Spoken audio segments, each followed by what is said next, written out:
Welcome to All About Change. Now is a great time to check out my new book about activism, Find Your Fight. You can find Your Fight wherever you buy books, and you can learn more about it at jruderman.com. Welcome to All About Change. I'm Jay Ruderman. Many years ago, I was involved in opening a program in Boston that trained people with disabilities in food service. The program was a huge success, and they've gone on to work in restaurants across the Boston area. But I remember folks outside our program asking if people in our program could be good employees. This is the same question that my former guest, Steve Preston of Goodwill, is asked when his organization helps folks who are returning to society from prison find work. And it's the same question that today's guest, Kerry Brodie, is asked about her student employees at Emma's Torch as well. In all three cases, the question is founded on stigma, not facts. People with disabilities, people returning to the workforce, and in Kerry's case, refugees, are all fantastic workers, key parts of our national economy. Kerry Brodie is the founder and executive director of Emma's Torch. Emma's Torch is a nonprofit social enterprise that provides refugees with an in-depth culinary training as well as employability, equity, and empowerment training. Kerry came up with the idea of Emma's Torch while volunteering at a DC homeless shelter. She met refugees looking for jobs and connected this to reports she was reading of understaffing in restaurants. She named her organization after Emma Lazarus, who wrote a poem now emblazoned on the Statue of Liberty that says, "Give me your poor and huddled masses." In a moment where refugees are demonized in our society and others, Kerry is living Emma Lazarus's words. And I'm so excited to have her on the show to talk a bit about community activism and welcoming refugees. So, Kerry Brodie, welcome to All About Change. I'm so excited to have you as my guest today. Thank you so much for having me. I'm really looking forward to this conversation. So let me talk to you about Emma's Torch, which has been recognized this year as part of a growing movement of mission-driven restaurants. And even earlier this summer, Emma's Torch was a finalist for the Rami Awards, which Washington, D.C.'s recognition of honors for restaurants and bars. Why do you think that food activism has become more of a thing now than when you first had the idea for Emma's Torch? I love this question because I think it speaks to something that's so central to our humanity. I think that people connect over food in ways that can transcend language barriers, backgrounds, trauma, all of these other pieces. But I think to the point about why does it feel so prevalent right now is I think people are looking for ways in their day-to-day lives, we all eat every single day, hopefully, to live their values. And so I remember I was at a protest and somebody said, protest is the new brunch, joking that we don't go to brunch anymore, we go to protest. And I actually think that for many people, brunch is a new protest. If I'm going to buy a cup of coffee, if I'm going to go out on a date, if I'm going to pick up lunch from the workplace, how can that live into my values, which I think is really a wonderful movement. I myself started my career a long time ago in politics, and my feeling back then was, well, politics was really the way to change, society. And then I evolved over the years and said, well, listen, as an activist who's focused, you can actually have a tremendous impact. So when did you make that switch from saying, I'm working in public policy and I'm having an impact, but I can have a different kind of impact by being out there in the community and actually, starting a business? I think it's important that we all take stock of what our skills are and where we are best suited to serve. I think that everybody in their everyday lives has something to contribute. For me, I thought I was going to be in public policy forever. I grew up watching The West Wing. I wanted to be Sam Seaborn. That was my goal. And I studied for that. And I worked at the Israeli embassy and then the Human Rights Campaign. But I learned a lot about myself. One of those things was that I'm not very patient. And I think that impatience is a challenge when you're working on changing these huge policies. I had the honor of getting to be on the steps of the Supreme Court when marriage equality was announced. And I looked around me and I saw people who had spent decades doing this type of world changing. And I so deeply admire them. And so many of my colleagues from that period are still very close friends. But it made me realize that that wasn't my skill set. My skill set was, how do we do some of those nitty gritty on the ground changes that opens up people's hearts and minds and gives space for those bigger policy changes. And so I think that there's so much space if we think about any of the big challenges facing us. In my case, it was the refugee crisis is really a driving force. There's space along that continuum. There's public policy changes that need to be made. There's local policy changes that need to be made. And then there's that grassroots work. And I think impatience and a real, perhaps sometimes misguided belief that there is always something we can do is why I think I have been so comfortable and been able to find a space in that more grassroots work. You make an important point. People think a lot of times that activism has to be on a national level or international level, but sometimes the most effective activism comes on the local level. How did you actually make that change? Because a lot of people can't make that change. And where did you get the idea and also the impetus to really say, okay, I'm going to make this change, which is a big step? I'm very fortunate that I've had amazing mentors at every stage, including in my family. And I think something that I've always appreciated is when we think about activism or just think about, in a very simplistic way, like making the world a better place, it requires the humility of recognizing that the world's a very big place and that these are very big problems. And I think sometimes when we get kind of sidetracked, we get into this headspace where it's all or nothing. Like we must be changing everything at the federal level, otherwise it doesn't count.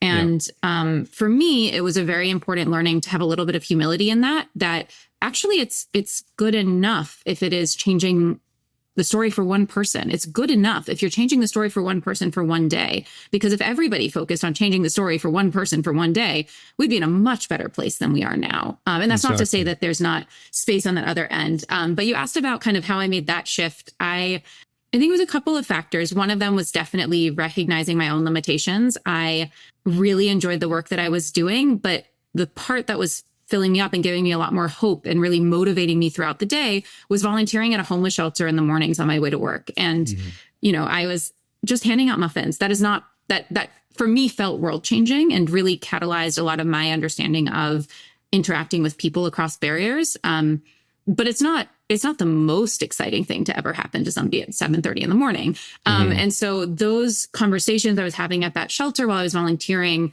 helped me come to the realization that this jump might be worthwhile. And then very fortunate, I had a crazy idea that I told my husband, and in the naive way of 25-year-olds, he's like, well, I don't know. Why don't you give it a shot? What's stopping you? And I do sometimes think that we don't ask ourselves that question of what's stopping us, because the answer is scary. Sometimes the answer is our own insecurities or our own beliefs or our own unwillingness to recognize like some of that humility. So that was my story, at least. And I'm very grateful that I've had my husband as well as so many great friends and mentors who helped me go from that to starting Emma's Torch.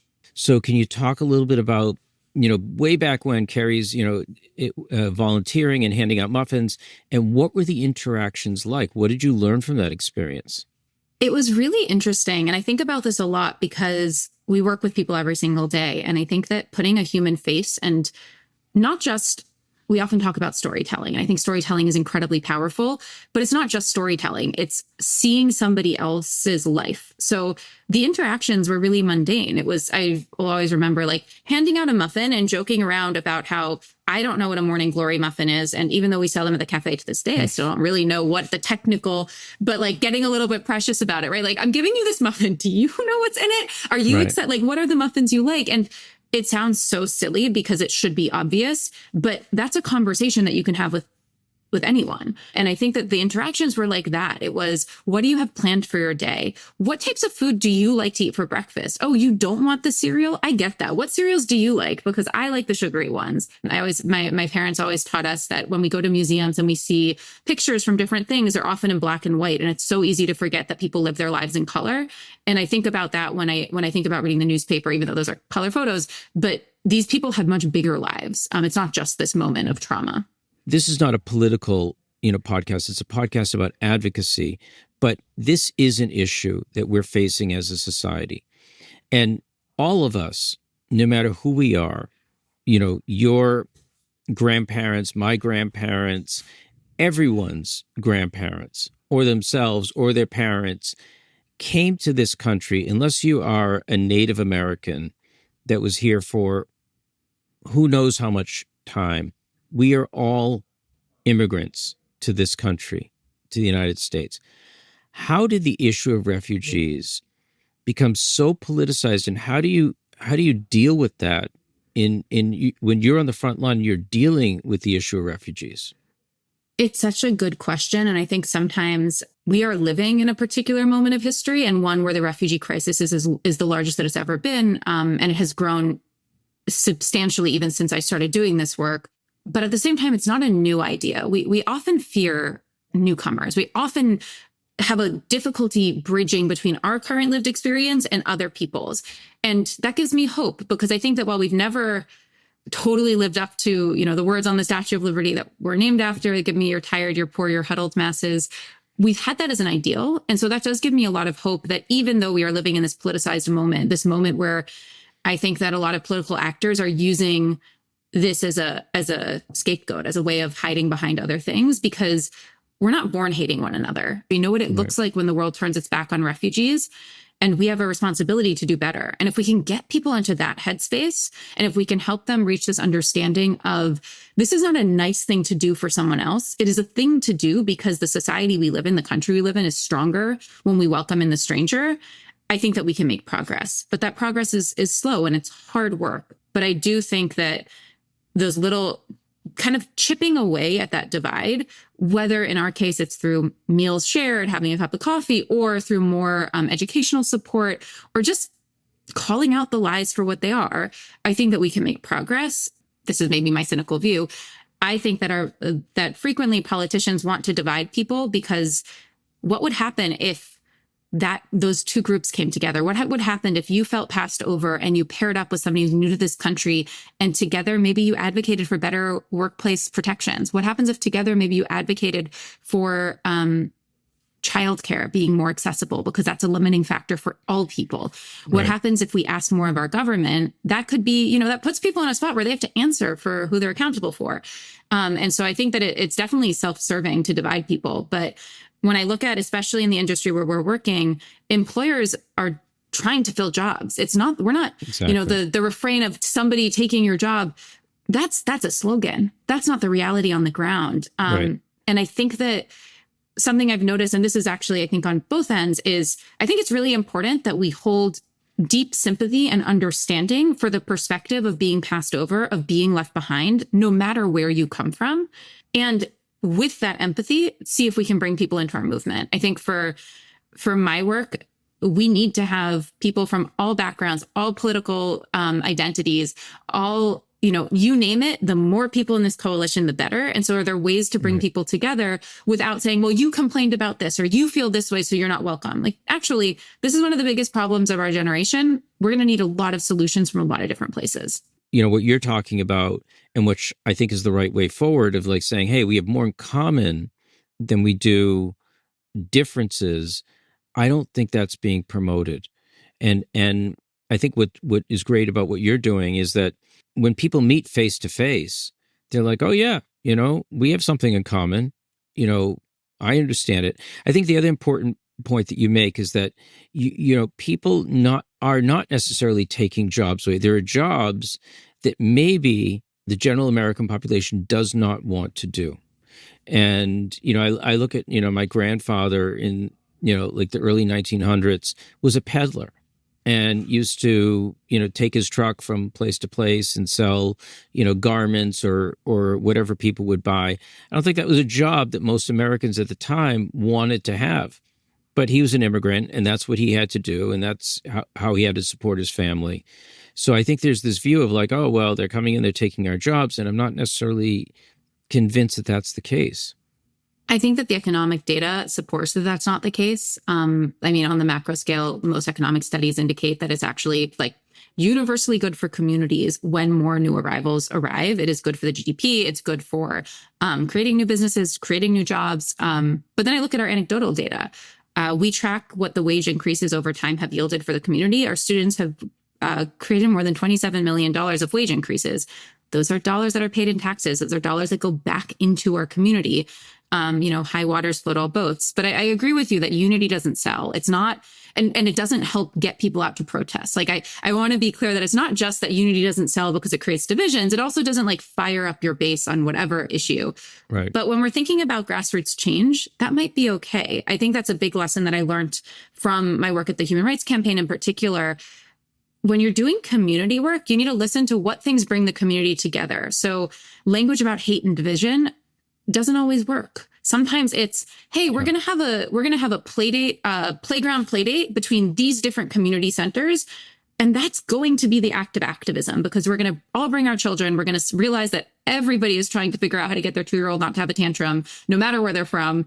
And that's good enough to get started. And that's not going to make a headline, and that's not going to get people to donate to political causes. But I think that is actually what's going to make the difference. I want to get a little bit into Emma's Torch, because we haven't talked about that a lot, but just tell us what it is, where it is, how it operates, and some of the successes that you've had. Absolutely.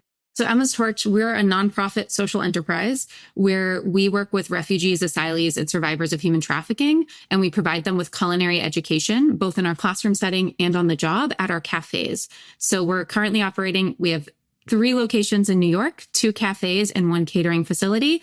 And then in DC, we have 1 cafe, and we're going to be opening a much larger location in early 2026 just over the border with DC in Maryland. Mm-hmm. And we're really excited about this. I started working on it about 9 years ago. And it's just been a joy to see our students thrive, but also to see what happens in these spaces. So the way that it works is that our students enroll in the program. They're earning full-time wages, whether they're working with a social worker, in an English class, interviewing for another job, or working in our cafe. And every day our cafes are open. You can come in, get a cup of coffee, get a sandwich, we've had people bring their first dates to our space or bring their children. Really, it's a normal cafe with, I think, quite excellent food.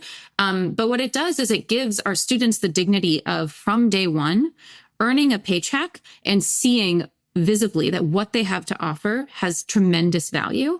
It also gives our students an opportunity to practice and to learn what it's like to be in the American workforce before we help them find long-term jobs with upward mobility. And it also gives people a chance to live their values. So we also cater. So we cater weddings, we pick catered events, all those things so that people can use food as a way of connecting with one another in a place of shared dignity. And it's just been really wonderful to see our students thrive. Next week, we will have graduated 600 students. We're at 596. By the end of next week, it'll be like 625. So really excited. And each of our students is on their own journey. We've had students go on to open their own restaurants. We've had students get promoted. One of my favorite things that just happened was that we have a cafe that's based in New York that has hired a lot of our students. They just opened their first DC location where they hired 20% of their opening workforce is Emma's Torch graduates from DC. And they're bringing the Emma's Torch graduates from New York, the alumni from New York, to help do the training. And so I think that we always want to make the business case to our employment partners. Like, this is a great hire. They're going to be the backbone of your team. They're going to bring heart and soul to your work.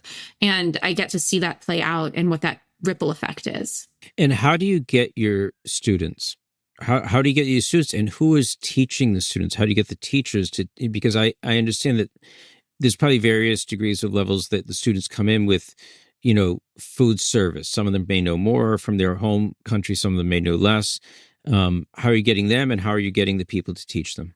So our students come to us through kind of 2 main channels. One of them is, when I was getting started, I knew that I knew nothing. And so I met with a lot of nonprofits that work in this space, like refugee resettlement agencies, homeless shelters, legal aid clinics, that whole world of community-based organizations. And so they helped us refine our curriculum and then turned into our first referral partners. And so that number, when we got started, it was 9 referral partners. Now I think it's over 120. And these are organizations that work with refugees through all different intersecting points, which means that they're referring clients to us, but also it gives us a network. So if we have a student who has a challenge outside of what we're able to serve, it's not just, oh, you should look up this organization. It's, oh, I'm going to call this person and I'm going to make sure that we can solve this together. Because again, collaboration is key when we're thinking about these issues. And so that's been a really fruitful partnership. The other big thing for us though is word of mouth. And so we'll have one student graduate and next thing, everybody from the same shelter, everybody from the same English class, or so many other people will start applying. We love seeing people's families. It's just really special. And synagogues and churches and mosques who refer clients because that's the families that those services are working with. And in terms of teaching, we have a team made up of a combination of social workers and kind of people on the more programmatic side. And then we have amazing chefs who have decided that the next step in their journey in this industry is teaching. And so our culinary team has worked in the industry for a very long time. They understand what is expected of our students. They understand what it is to run a kitchen and can teach from that perspective. We do a lot of team training around trauma-informed care. We really want to create what our team has taught me is not just a safe space, but a brave space.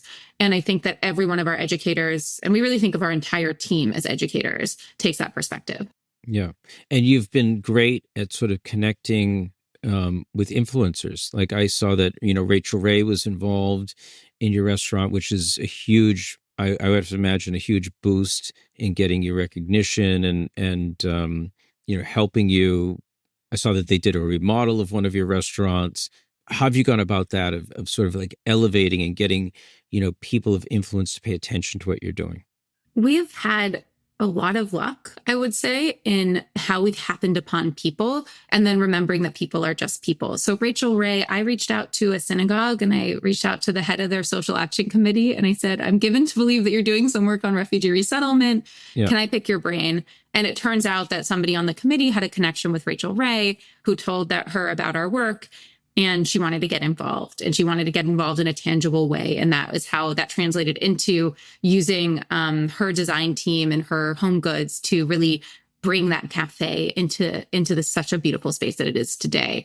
And really across the board, that's been how we've approached this work. We've talked about it with so many people. We've really tried to be a part of the community and then see what comes to us. We've gotten more than our fair share of press recognition, and I'm very grateful for that, in particular where it highlights and elevates the stories of our students, and where I see that then people reach out to me and say, hey, I want to do this in my community, or I want to get more involved. And so we don't do it for the recognition, but it is very nice that has come to us.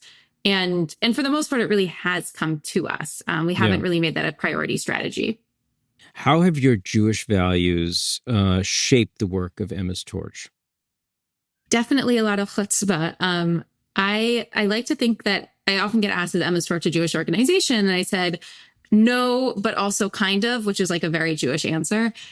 So for me, Emma's Torch is really the thing that it feels like the most Jewish thing that I get to do. I am a member of Jewish community. I'm very grateful for that. But the work itself is an extension of how I think about Judaism.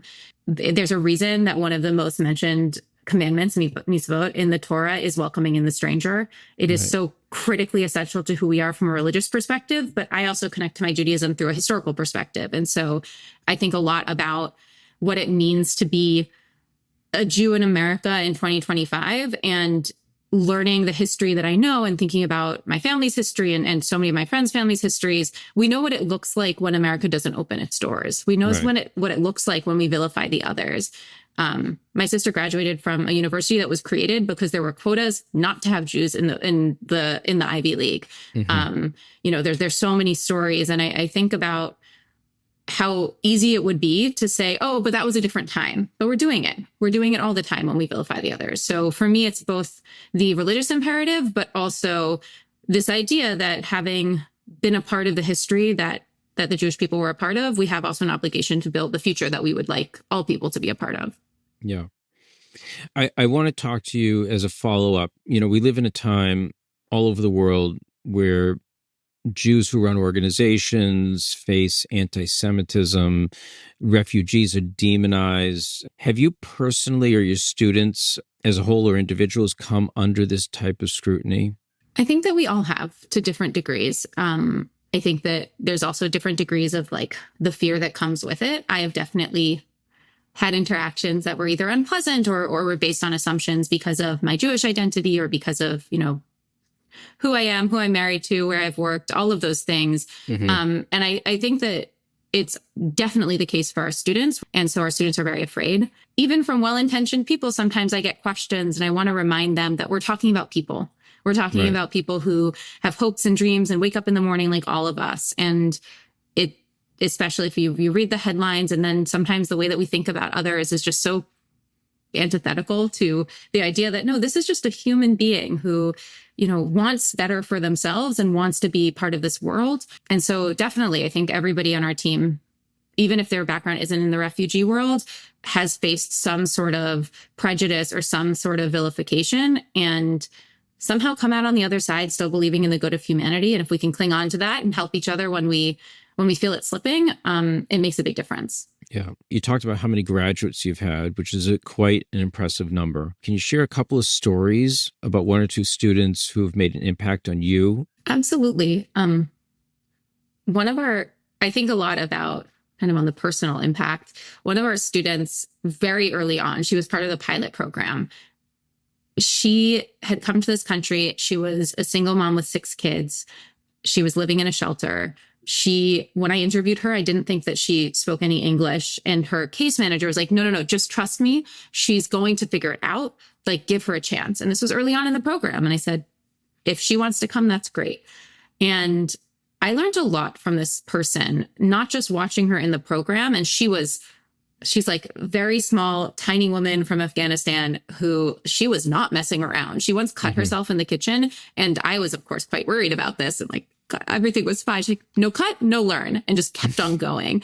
And I think that's kind of what it takes to have 6 children and to be navigating this challenging world. And we've kept in touch, and she still reaches out to me every Mother's Day. And when I was pregnant, she was reaching out a lot. And I've gotten to, and then some of her children went through our program. Others have gone on to go to college, and her impact, I think she gave me such a model of perseverance and of faith and optimism. And I cling to that a lot because she's gone on to have a tremendous career. And so many of our students, we track the metrics, and I could tell you about the restaurants and the partners and this, but it's that humanity and the ability to continuously fight for what you really do believe is out there, that has impacted me and has gotten me through much less difficult circumstances than she ever faced. But when I think about the pandemic, when I think about other moments that have had a lot of uncertainty for the organization, that perseverance really changed how I think about leadership.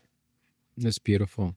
So when someone goes into Emma's Torch, there's like, what type of food is being served? Does it depend on who's working, behind the counter and what they're producing, or is there a set menu? So it's a set menu. We call it New American, prepared by New Americans. And our goal with the menu is that we're trying to bring people along. So there's the very familiar. We're in a library, we're across from all of our locations are like embedded in the community. So we've got chocolate chip cookies because sometimes that's really what you need. But we also have black-eyed pea hummus, which has a different flavor profile and pulls ingredients really from all over the world. We have a shakshuka. We have all of these different items that are both deeply relatable. So you're not going to be too nervous to order them. You won't be scared to mispronounce it, but do also help to expand palates a little bit. And we rotate the menu seasonally. We're always trying to bring in local producers or more environmentally conscious sourcing, trying to play our part in being good stewards and also keeping people coming in day after day. Yes. Well, thank you so much, Kerry. It was a pleasure having you as my guest on All About Change, and I wish you to go from strength to strength. I think you're changing our world, and it was so interesting having this conversation with you. So thank you.